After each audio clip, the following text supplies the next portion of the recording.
Hey there, Heather Legg here again. And today I want to share a couple of tips for when you need to have a conversation with someone about how the nature of your relationship is going to change. So I just had a conversation with somebody earlier today about a huge career change that they're contemplating and that they need to have a conversation with some business relationships about how things are going to change.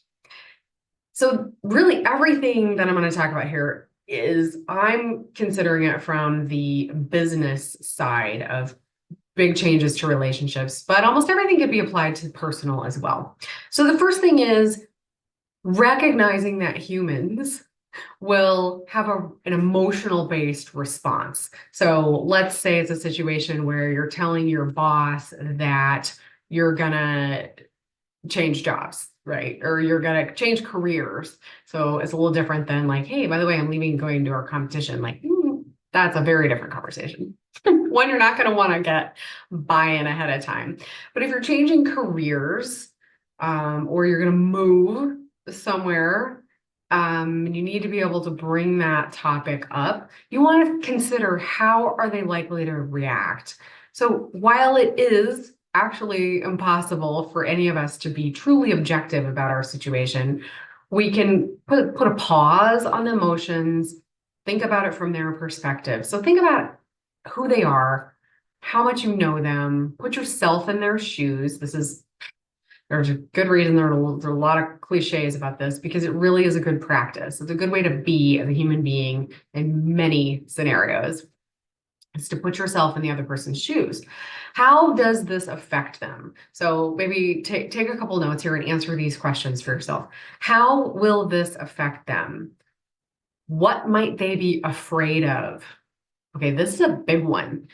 Understanding that every single one of us is operating from some level of fear. There are fear-based responses. That is why people fly off the handle, they get angry, they might cry, they might get stressed, and they're not going to be thinking clearly in those moments. So part of your job as you're contemplating how to communicate a big change with another person is what what fears might they have about you changing things. So you've got this status quo, maybe things feel really good from their side, maybe not so much from yours. So if it's career based and they know they're not going to have a butt in that seat, they're going to be worried about how that affects them, whether they like you or not. And then if you add any kind of personal relationship on top of that business relationship, things can get a lot more emotional. So if they're relying on you to get work done or for financial or for informational as a buffer to some other relationships, what is going to be their reaction? Like, how does this affect me? Right. So think about that before you go barging into somebody's office or pick up the phone or stand in front of someone and drop a bomb on them, an emotional bomb. So put yourself in their shoes.